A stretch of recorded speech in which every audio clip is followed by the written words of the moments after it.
4 over 5, 4 over 5, right?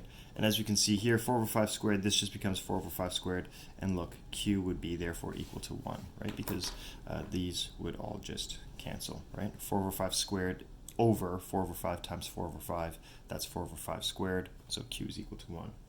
And if q is equal to 1, we can compare it with the k value of this, right? The k value is 0.94 times 10 to the negative 2.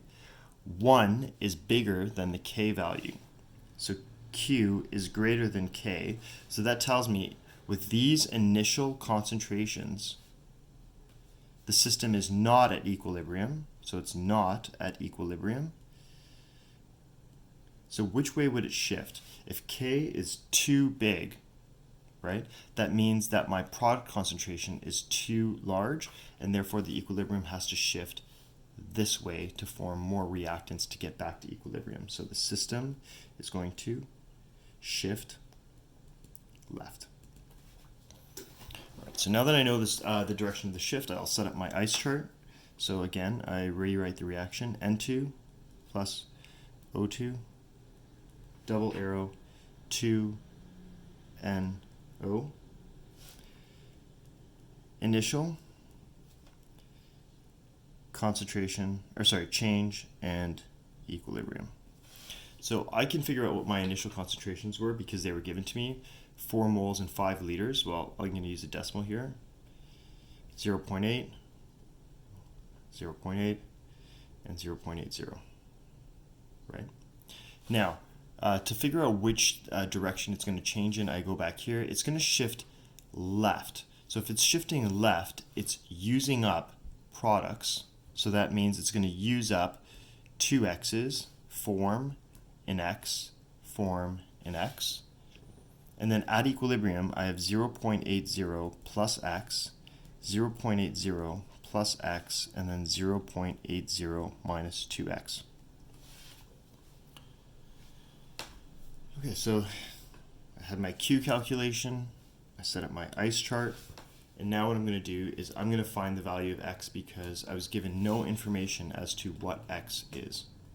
And in fact, once I find x, then I can calculate what these equilibrium concentrations are. So let's go ahead and find out what x is. So I'm going to do that over here. It's going to require a little bit of room. Okay. So I use my equilibrium expression, NO, N2, and O2, and using my equilibrium law, I will insert my equilibrium concentrations into this expression.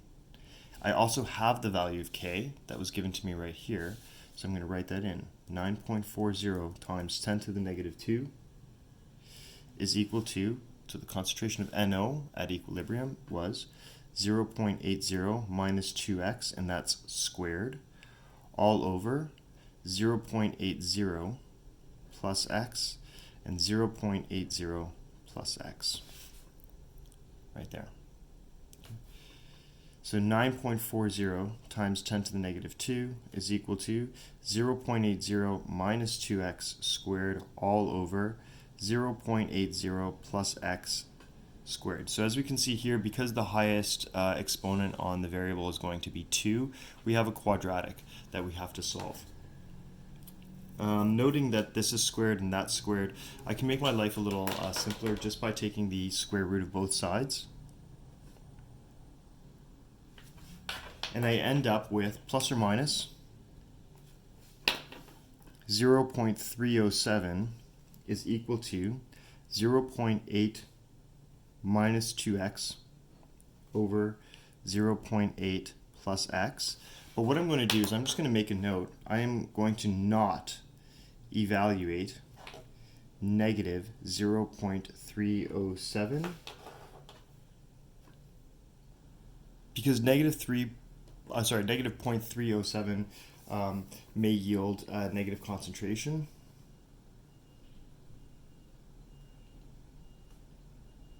In this context.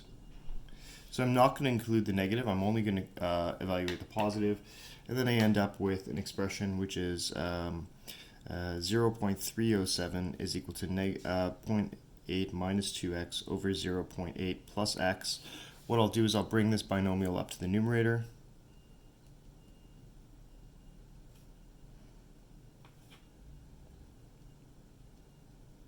Okay, and then I'll continue to solve for x, which will eventually yield x is equal to 0.240, right? So what I'm going to do here is I'm going to just continue expanding, isolating x, and this is what I get for the x value. Now, this isn't my answer, right? It asks for the equilibrium concentrations.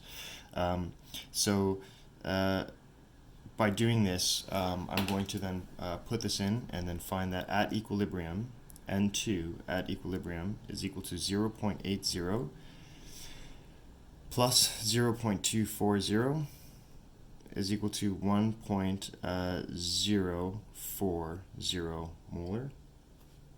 Concentration of O2 at equilibrium is equal to 0.80 plus 0.240, 1.040 molar. And NO at equilibrium be equal to 0.20 minus 2, 0.240, and that's equal to 0.320 molar. And so now this is my final answer, because it asks for find the equilibrium concentrations under these conditions, and here they are. Okay, great, thanks for watching.